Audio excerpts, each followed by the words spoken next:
이번 시간에는 수학 문제를 푸는 게 아니라 수학 문제를 임하는 학생들의 자세에 대해서 한번 이야기를 해보도록 할게.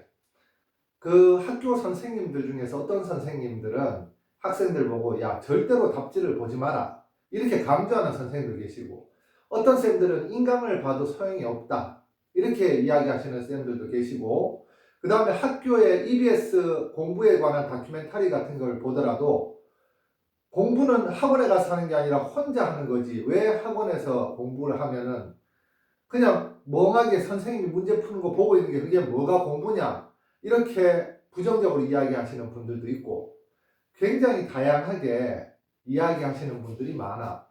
그런데 또 한편으로 보면은 우리가 수학 문제지를 보면은 초등학교 때는 답지와 문제지의 비율이 문제지의 두께가 한 7이고 답지의 비율이 5라면 중학교에는 문제지와 답지의 비율이 한 6대4 정도 되고, 고등학교에 가면은 문제지와 답지의 비율이 5대5나 심하면 문제지의 비율이, 문제 부분의 비율이 4고 답지 부분이 6이 되는 걸 알 수 있는데, 그 말은 무슨 이야기냐면은, 자, 출판사에서 학생들 보고 답지를 보라고 답지를 만들겠니? 아니면은 답지를 보지 말라고 문제를 만들겠니? 답지를 보라고 문제를 만드는 거야. 어떤 학원에 가면은 학원 선생님이 답지를 다 빼서 선생님이 다 걷어가. 그리고 학생들한테는 문제만 줘. 왜 그러냐면 숙제를 냈는데 답지 보고 뺏기지 말라고. 근데 학생 입장에서는 만약에 내가 답지를 안 보고 문제를 풀 수 있으면 뭐하러 귀찮게 답지를 펴놓고 문제를 보겠니? 그리고 답지를 보지 말라고, 보면 안 되는 것이라고 한다면 출판사에서 뭐하러 수학책을 만들 때 그렇게 두껍게 답지를 써서 문제를 출판하겠어? 문제지를, 책을 출판. 그 답지 쓰는 것도 굉장한 노력, 문제 만드는 거 못지않게 답지 쓰는 것도 힘든 과정이야. 그런데 그렇게 답지를 공들여서 쓴다는 말은 그만큼 답지가 중요하다라는 걸 인정한다는 이야기입니다. 그리고 학원이 지금 사교육 시장에 대해서 말들이 예전부터 계속 많아왔잖아. 사교육 시장은 안 좋다. 그런데 사교육 시장 자체가 안 좋은 게 아니라 사실은 사교육 시장에 들어가는 그 에너지, 그 다음에 자본, 이런 것들이 사회 발전에 그렇게 크게 기여하지 못한다라고 생각하는 거지, 사교육 시장의 긍정적인 효과 자체를 폄하하면 안 된다는 이야기예요. 왜 그러냐면 쌤이 오늘 아까 전에 그 인터넷으로 뭔가 이제 컴퓨터 프로그램이 잘 안 깔려서 그 까는 방법을 이제 연구를 좀 하려고 컴퓨터 인터넷에도 찾아보고 네이버에도 검색을 해보고 유튜브에도 검색을 해보고 했는데, 그 네이버로만 그냥 봐서는 잘 이해가 안 되더라고. 네이버로만 보면은, 네이버 지식 검색을 했을 때는 그냥 글로만 다 쓰여져 있잖아. 글하고 사진이 몇 장 있긴 있지. 근데 그렇게 봐서는 이해가 잘 안 돼. 그러면은 어떻게 해야 되냐면 바로 영상으로 똑같이 무슨 어떤 내가 가지고 있는 그 문제에 대한 솔루션, 해결책을 똑같이 한번 물 흐르듯이 쭉 한번 흐름대로 갔을 때 내가 그 영상을 보고 따라하면서 내가 그 방법을 익히면은 내 머릿속에 이런 문제에 대해서는 이런 해결책을 따라하면 되는구나 라는 지식이 내 속에 들어온다는 이야기야. 근데 그런 과정을 의미 없다라고 치부해버리면 안 된다는 이야기예요. 만약에 학생 입장에서 학생들의 타고난 재능과 수준이 굉장히 천차만별인데, 어떤 학생들은 문제만 봐도, 개념을 먼저 보고 문제만 봐도 그 문제에 해당하는 개념들이 떠올라서 문제를 푸는 그런 능력을 가진 학생들도 있어. 어떤 학생들은 문제를 보고 답지를 보고 나면 이해가 돼서 문제를 풀 수 있는 학생들도 있고, 그리고 어떤 학생들은 문제를 보고 답지를 봤는데도 이해가 안 돼. 그런 학생들도 있다는 이야기야. 그러면은 혼자 개념서를 보고 문제를 풀었을 때 이해가 된 학생들은 혼자서 공부하는 게 맞다. 그리고 혼자 문제를 보고 그리고 이해가 안 돼서 답지를 봤는데 이해가 되잖아. 그러면 그 학생은 문제 보고 답지 보고 이해해서 문제를 풀면 돼. 그런데 혼자 문제 보고 답지를 봤는데 이해가 안 돼서 학원에서 숙제를 하라니까 할 수 없이 답지를 뺏긴 애들 있지. 그런 애들 같은 경우는 학원에 수업을 같이 선생님한테 두고 들으면서 학원 선생님이 제시해주는 그 풀이법을 자기가 마치 사진을 찍듯이 아니면 드라마를 보듯이 먼저 한번 봐서 아, 이 상황에서는 이렇게 하는구나 라는 걸 이해하고 그리고 문제를 푸는 그런 과정을 반복할 필요가 있다는 이야기예요.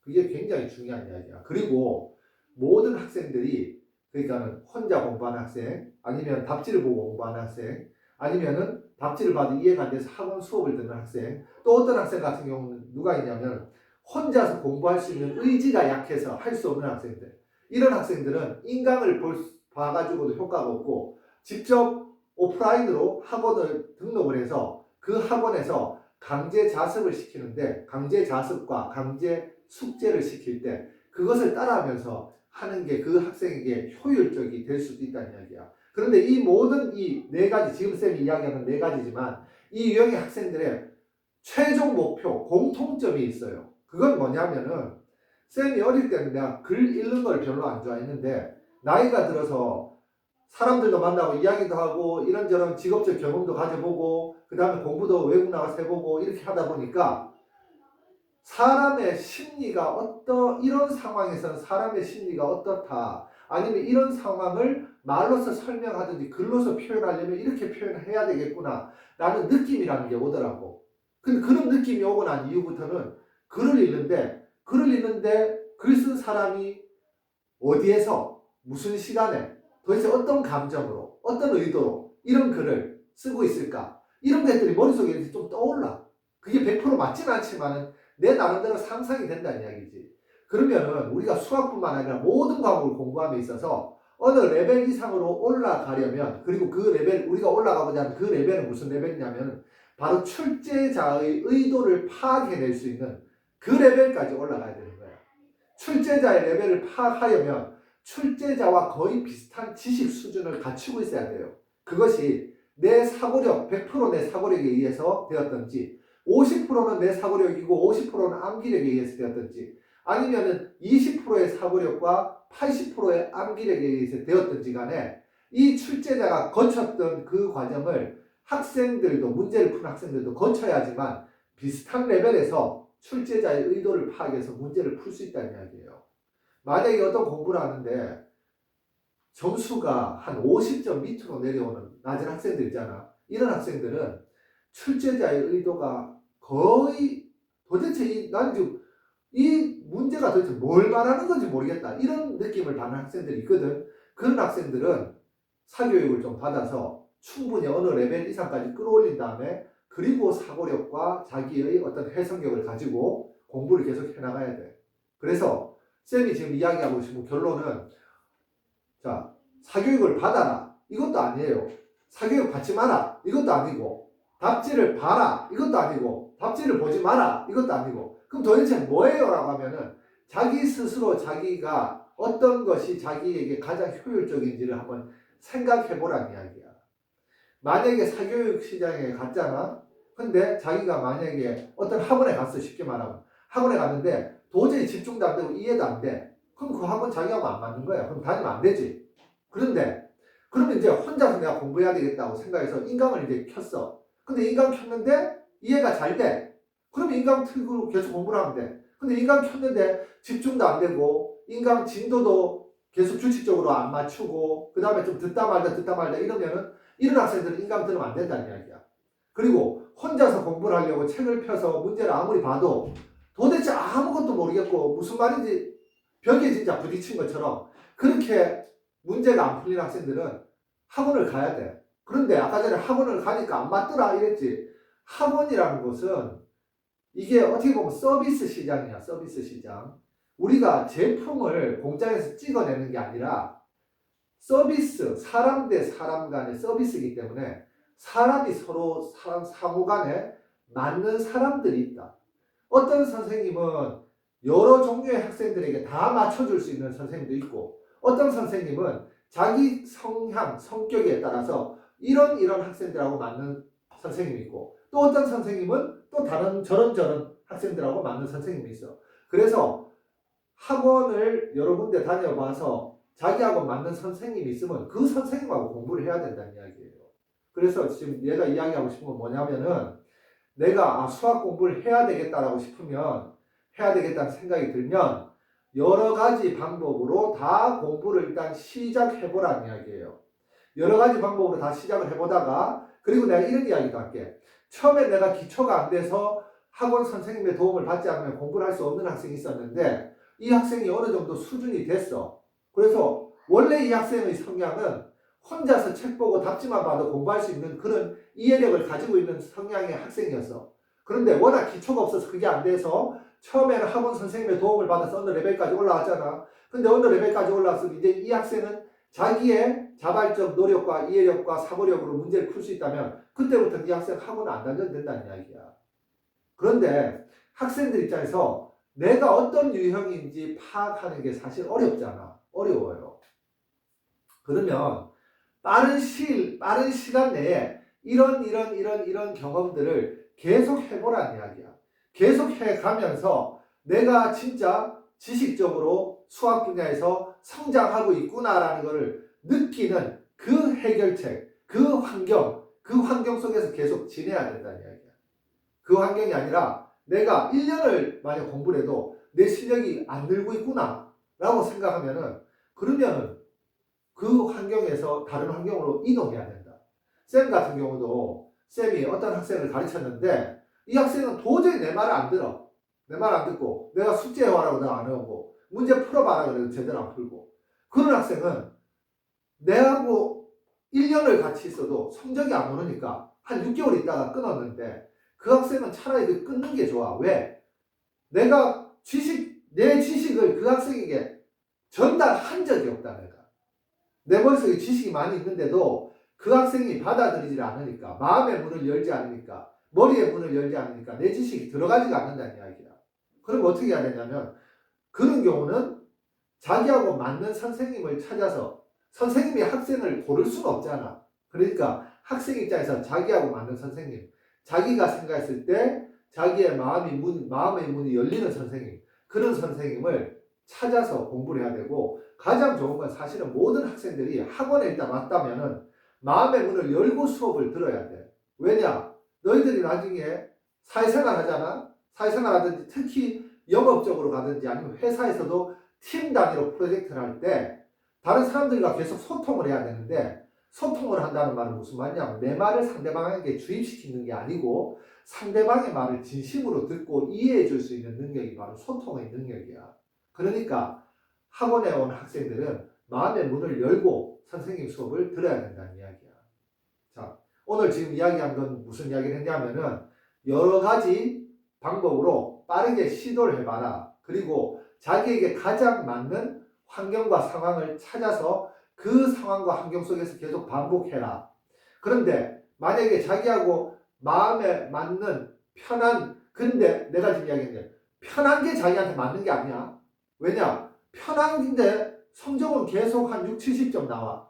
그러면 그게 자기한테 맞는 거냐? 그건 맞는 거 아니에요. 조금 힘들지만 계속 성장하고 있다는 느낌이 드는 그런 환경이 자기한테 맞는 환경이야. 그래서 그렇게 해서 계속 성장하면서 수학 공부를 하다 보면은 어느새 한 1등급까지 아니면은 2등급까지 아마 1등급도 내가 만점 받으라는 이야기 못하겠어. 만점 받는 건 쉽지가 않아요. 쌤도 문제 보면은 정말 이상하게 꼬아는 신유형 문제들 이런 거 보면 내가 지금 처음 보는 문제들 있잖아.